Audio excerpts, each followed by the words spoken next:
Hello dear student, कैसे हैं आप सभी। तो आज हम लोग बात करेंगे रसायन विज्ञान क्लास 12th के यूपी बोर्ड एग्जामिनेशन में आने वाले कुछ इम्पॉर्टेंट क्वेश्चन के बारे में। तो चलिए डिस्कस करते हैं। इसमें पहला क्वेश्चन दिया हुआ है, पहले का नंबर, फलक केंद्रित घनीय कोष्ठिका में परमाणुओं की संख्या होती है। तो परमाणुओं की संख्या इसमें 4 होती है, तो ऑप्शन नंबर 3 इज राइट। दूसरा क्वेश्चन देखते हैं, निम्नलिखित में से कौन सा विलयन का अणुसंख्य गुण नहीं है। विलयन का कौन सा अणुसंख्य गुण नहीं है। परासरण दाब होता है, वाष्प दाब में अवनमन भी होता है, हिमांक में अवनमन भी होता है, तो पृष्ठ तनाव नहीं होता है।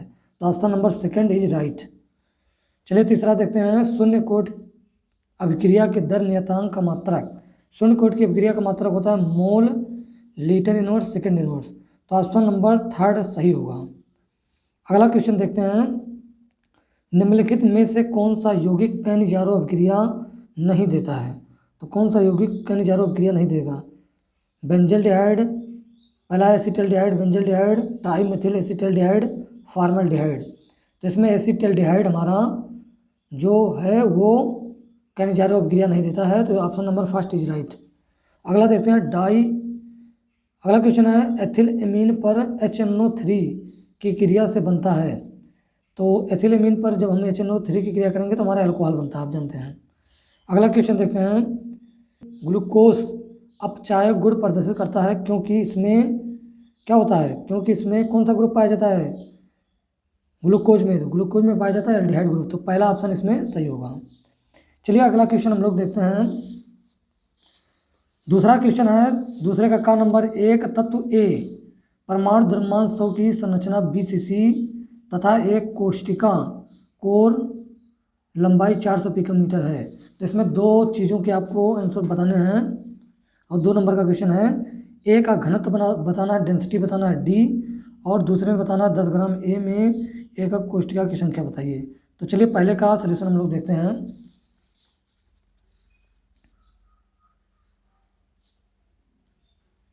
इस क्वेश्चन में आप लोगों को दिया है मोलरता 100 दिया है, और BCC में जो जड़ की संख्या होती है, परमाणु की संख्या होती है, वो 2 होती है। आप याद रखिए, BCC में जो परमाणु जड़ का मान आएगा वो 2 आएगा। ए का मान दिया था 400 पिकोमीटर, तो इसको मैंने मीटर में कन्वर्ट कर दिया। आप जानते हैं 1 पिकोमीटर बराबर होता है 10⁻12 मीटर। तो फिर इस पर मैंने 2 जीरो को गायब किया, इससे यहाँ 10⁻10 मीटर आ गया, और यहाँ पर हो गया 4 × 10⁻10 इंटू इसको मीटर को सेंटीमीटर में कन्वर्ट कर दिया गया। तो 2 से इसमें मल्टीप्लाई होगा तो आ जाएगा, ए का मान जो हमारा आएगा वो 4 × 10⁻8 सेंटीमीटर आ जाएगा। और आप जानते हैं डेंसिटी का फार्मूला होता है, डी हमको ज्ञात करना है, Z × M/AQ × Na। तो इसमें सब मानों को हमने रख दिया, Z का मान रख दिया 2, M का मान आपको दिया 100 रख दिया, और A का मान हमारा 4 × 10⁻8 तो यहाँ रख दिया, उसका क्यूब कर दिया गया, और Na वो ध्रुव नंबर होता है उसका मान रख दिया गया। इसको सॉल्व करने पर जो हमारा D का मान आया है, जैसा कि आप देख रहे हैं यहाँ पर ये सॉल्व किया गया है, और यहाँ पर 1000 था तो इसको 2 से डिवाइड किया तो 500 आया, 2 से डिवाइड किया 250 आया, 2 से डिवाइड किया तो 125 आया, और यहाँ 4 से 24 हो गया। तो यहाँ पर इसको डिवाइड किया गया तो डी का मान आया 5.2 ग्राम प्रति सेंटीमीटर क्यूब। ये इसका क्या हो जाएगा, आंसर हो जाएगा। तो चलिए अब देखते हैं हम लोग अगले क्वेश्चन का आंसर। दूसरा क्वेश्चन, 10 ग्राम ए में एकक कोष्ठिका की संख्या बताइए। 10 ग्राम ए में एकक कोष्ठिका की संख्या बताना है, और एवोगैड्रो का मान यहाँ पर Na का मान दिया गया है। तो चलिए इसका सलूशन हम लोग देखते हैं। 10 ग्राम ए में एकक कोष्ठिका की संख्या, एक फार्मूला होता है W/M = N0/Na। परमाणुओं की संख्या N0 है, तो ये परमाणु की संख्या N0 बराबर होता है, इसको मैंने ट्रांसफर कर दिया इधर, और यहाँ से N0 का मान निकाल लिया तो W × Na/M आया, और W का मान दिया था 10, और Na का मान आप जानते हैं वो 2 नंबर ये रख दिया, और M का मोलर था आप लोगों को दिया था क्वेश्चन में पहले से ही 100 दिया था। अब इसको हमने सॉल्व किया तो हमारा जो मान आया वो आया 6.022 × 10⁻22 परमाणु आया। अब आगे, एक BCC यूनिट सेल में परमाणु की संख्या 2 होती है। यहाँ से हो गया, यूनिट सेल एकक कोष्ठिका की संख्या बराबर होती है परमाणुओं की संख्या और बटे 2। तो परमाणु की संख्या 6.022 × 10⁻22 परमाणु है, और 2 से डिवाइड किया गया तो हमारा आंसर आया 3.011 × 10⁻22। ये हमारा क्या हो गया, आंसर हो गया। अगला क्वेश्चन है खा नंबर, मोल प्रभाज्य किसे कहते हैं। तो आप जानते हैं विलयन में उपस्थित किसी एक घटक के मोलों की संख्या और उसमें उपस्थित विलेय और विलायक के मोलों की संख्या, विलेय प्लस विलायक के मोलों की संख्या के अनुपात को मोल प्रभाज्य कहते हैं। आगे दिया विलेय के मोल प्रभाज्य एवं वाष्प दाब में अवनमन के संबंध का व्यंजक लिखिए। तो विलेय के मोल प्रभाज्य एवं वाष्प दाब में अवनमन के संबंध का जो व्यंजक है वो हमारा है एक्स बी बराबर P0A माइनस PA अपान P0A, ये इसका व्यंजक है। आइए अगला क्वेश्चन हम लोग देखते हैं। अगला क्वेश्चन है एक मोल H2SO4, एक मोल H2SO4 विलयन की तुल्यांकी चालकता की गणना कीजिए यदि इसकी विशिष्ट चालकता 26 × 10⁻² ओम इनवर्स सेंटीमीटर इनवर्स है और यहाँ पर दिया है सल्फर का परमाणु भार 32। तो चलिए इसका हम लोग सोल्यूशन देखते हैं। दिया है आप लोग को मोलरता, मोलरता दिया हुआ कितना, एक दिया है। तुल्यांकी चालकता AEQ ज्ञात करना है। विशिष्ट चालकता K का मान दिया है 26 × 10⁻² ओम इनवर्स सेंटीमीटर इनवर्स दिया है। फार्मूला होता है AEQ बराबर K × 1000 अपान N। तो ये फार्मूला लिख दिया। एक फार्मूला और होता है N into EB equal to M into MB। यहाँ से H2SO4 का हम परमाणु भार निकालेंगे, अणु भार निकालेंगे, तो यहाँ से निकलेगा हमारा, जानते हैं आप हाइड्रोजन का एटॉमिक वेट होता है 2 होता है, 1 होता है और यहाँ पर 2 से गुणा करेंगे 2 हो जाएगा और इसका सल्फर का 32 होता है और ऑक्सीजन का होता है 16 और 4 ऑक्सीजन है तो इसका मल्टीप्लाई किया गया तो यहाँ पर हमारा आ गया 98 आ गया। और EB का निकालेंगे तो EB का निकालेंगे तो ये MB अपान हो जाएगा 2, तो MB को 2 से डिवाइड किया गया तो हमारा क्या आ गया 49 आ गया। तो MB का मान ये आया और EB का मान हमारा आ गया 49। अब इन दोनों मानों को इसमें रखने पर N इंटू 49 हो गया इक्वल टू 1, मोलरता एक दिया हुआ है तो यहाँ से हो गया और MB का मान है 98, तो इसको डिवाइड किया गया तो N का मान हमारा कितना आ गया 2 आ गया, ये 2 आ गया। अब इस मान को ले जाके हम कहाँ रखेंगे, इसमें रखेंगे। N का मान हमने 2 रख दिया, इसको डिवाइड किया और सॉल्व करने पर जो हमारा तुल्यांकी चालकता आया वो 130 आया, ये इसका क्या हो जाएगा, आंसर हो जाएगा। तो आई होप आप लोगों से ये समझ में आया होगा। चलिए अब देखते हैं नेक्स्ट क्वेश्चन। अगला क्वेश्चन है घ नंबर, स्कंदन की हार्डी सुलझे नियम क्या है समझाइए।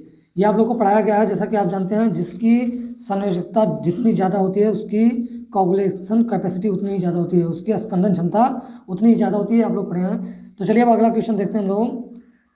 अगला क्वेश्चन है तीसरे का नंबर, सरल घनीय एकक कोष्टिका में संकुलन क्षमता की गणना कीजिए। संकुलन क्षमता निकाला तो चलिए इसका सलूशन हम लोग देखते हैं।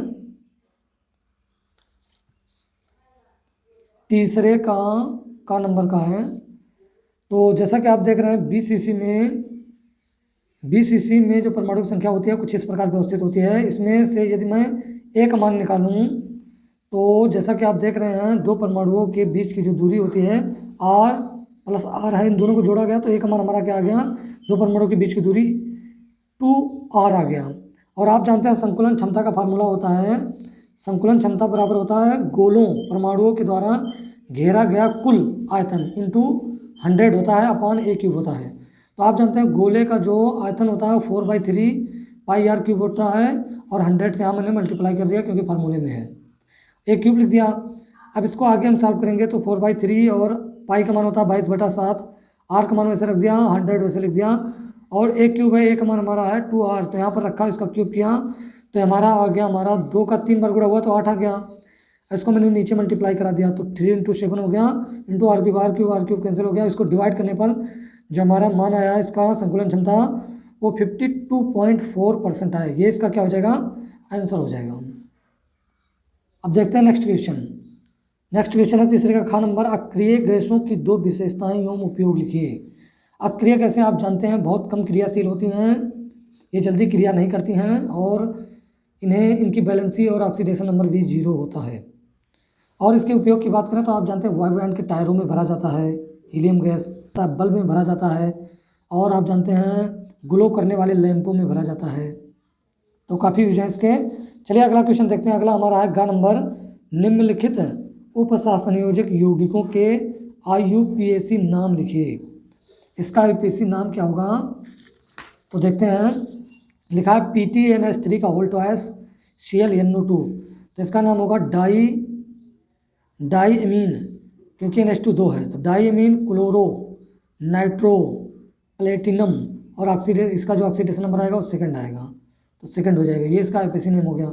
दूसरा है K3CrC2H4 का होल थ्राइस, तो इसका नाम होगा पोटेशियम ट्राई, ये एथिलीन ग्रुप है, तो ट्राई एथिलीन क्रोमेट, और इसका जो ऑक्सीडेशन नंबर आएगा वो थर्ड आएगा। तो ये हो गया इसका सोल्यूशन। चलिए अगला क्वेश्चन देखते हैं। अगला क्वेश्चन है DNA तथा RNA के महत्वपूर्ण संरचनात्मक या क्रियात्मक अंतर लिखिए। तो अंतर आप लोग को पढ़ाया गया है, लिखेंगे आप लोग। अगला क्वेश्चन ये दिया गया है, न्यूमेरिकल है। नेक्स्ट क्वेश्चन निम्नलिखित पर टिप्पणी देना, पेप्टीकरण अपोहन, काफ़ी आसान क्वेश्चन है।